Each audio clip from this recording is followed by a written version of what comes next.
What's up out there, family and friends? It's your boy, the motivational teacher to the masses, popping off on YouTube.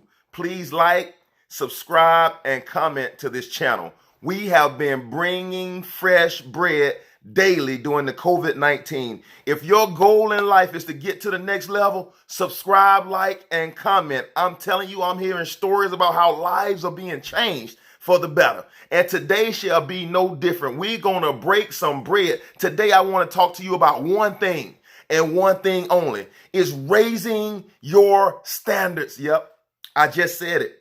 Raising your standards. Let me tell you something about this world. This world only wants us to fare well. Yep, I just broke bread.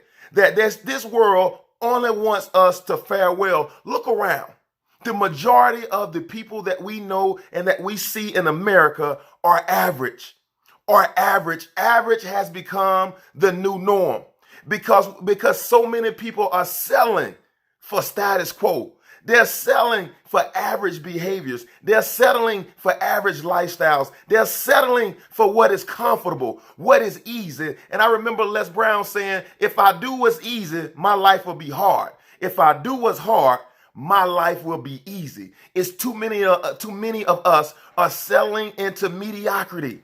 We've traded our crown of greatness to fit in with a group of average people. Ladies and gentlemen, we have to change our standards.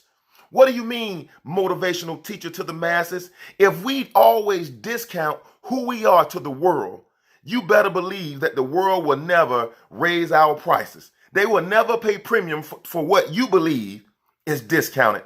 I just broke bread. If we don't take the time to invest in our own skills and in our own talents, if we don't take the time to discover what's unique, yep, I just broke bread. If we don't take time to discover what has God given me that's uniquely positioned me to prosper in this earth, then we'll always play to the world standards. Ladies and gentlemen, there are a few things that you must do to raise your standard. The first thing you have to do is invest in you. You have to begin to write down your goals, write down your dreams, write down your plan, write your vision, and make it plain. And those that you communicate it to can run with it.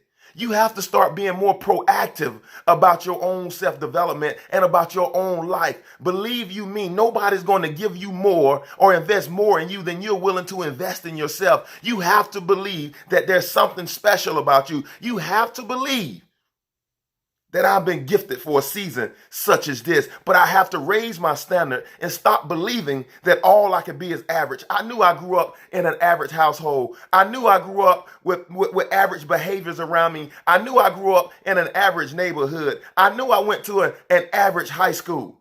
I know I had the average family situation around me, but don't let your past determine your future. Your future is rooted. Eyes have not seen, ears have not heard what's been laid up to you until you begin to step outside of your norm. Everything you want is outside of your norm. I remember I have no formal background in finance. I have no formal background in econ. I have no formal background. I don't have a master's degree. I remember when I was in a small town, I decided to become a stockbroker. I interviewed at 7 or 8 different places, and I came back with one job offer. It was Morgan Stanley. And they said, hey, if you can pass this test, which was a Series 7. Remember, I grew up in a small town in Lochapoka, Alabama, with a high school that was on academic probation. I went to a college where I had to struggle and strain to get through. I got through. I'm 27 years old. I'm not where I want to be in life. And so I decided to go take this exam. Not fresh out of a divorce, I went and took the exam, the Series 7 exam. Only 44% of the people that take that exam passes that exam. I walked in not with no formal background, no real money management experience. I'm dead broke. And I walked in believing and trusting and trembling that God has my back. And man, I put that scripture to the test, that I can do all things through him who strengthened me. I put it to the test. I walked in to take that Series 7, not knowing what was on the other end. I was trusting, but I was trembling. I walked in and I walked out I passed the Series 7 test by almost 14 points. Why? All because I was willing to step outside of my comfort zone.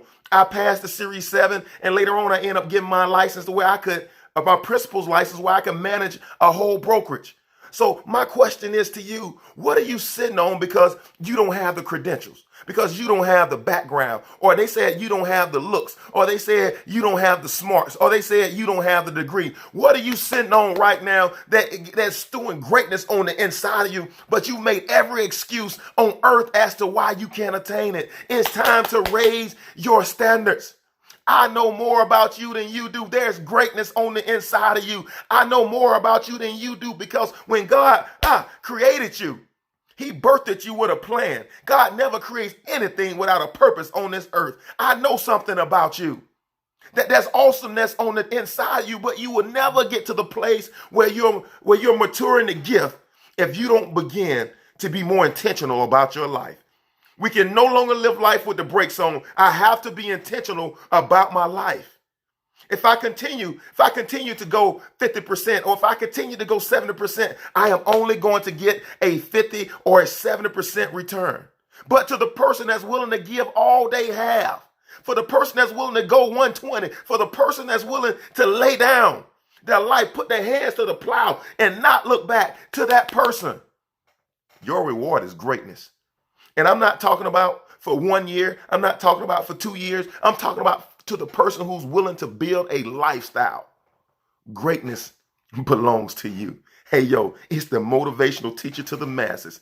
Hey, please like, subscribe, and comment on this YouTube video. Until next time, I am challenging you to wage war on mediocrity. I'm out.